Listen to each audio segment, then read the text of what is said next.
দেখো, এখন যাদের তোমরা দুনিয়াদারি ভুলে ডিপ কিস করতে দেখছো, এরা কিন্তু মোটেও সুবিধার নয়।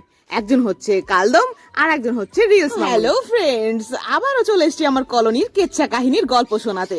এই দুটোকে আমি অনেক দিন ধরেই আমার চোখের সামনে দুষ্টুমি করতে দেখছি, কিন্তু বিষয়টা যে এত দূর গড়াবে ভাবতেই পারিনি। আজ কলোনিতে গিয়ে দেখি সবাই খাচ্ছে, বাট রিলস মামনি আর কালদম নেই।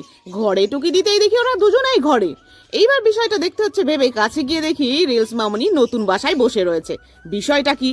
ওকে এক্সকিউজ মি বলে সরিয়ে দিতেই দেখি ও বাবা, নিচে ডিম আছে একটা, একদম সদ্যজাত ডিম। দেখে ভালো লাগলেও কিন্তু নেস্টিং দেখে মোটেও ভালো লাগলো না, ঝাঁটার কাঠি দিয়েছে।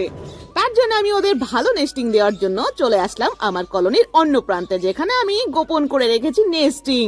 একটা বাটি নিয়ে সবগুলো ঢালার পর দেখলাম হ্যাঁ, মোটামুটি ভালোই কটা হয়েছে।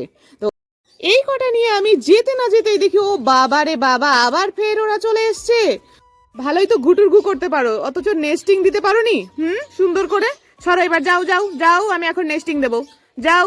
ওদেরকে বাইরে বের করে দিয়ে আমি প্লেটটা নিচে নামালাম। এইবার সুন্দর করে ওই নেস্টিং গুলো পেতে দেওয়ার পালা। ডিমটা একদম তাজা, আর ঝাঁটার কাঠিগুলো সবগুলো ফেলে দিয়েছি।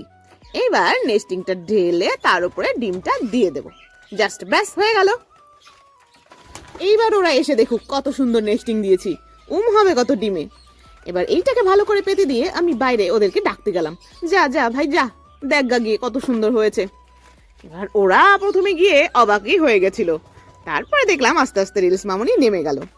তারপরে এই দেখো, কিরে মজা পাচ্ছিস ডিমে তা দিয়ে? তো আজকের মতো এই পর্যন্তই, টাটা।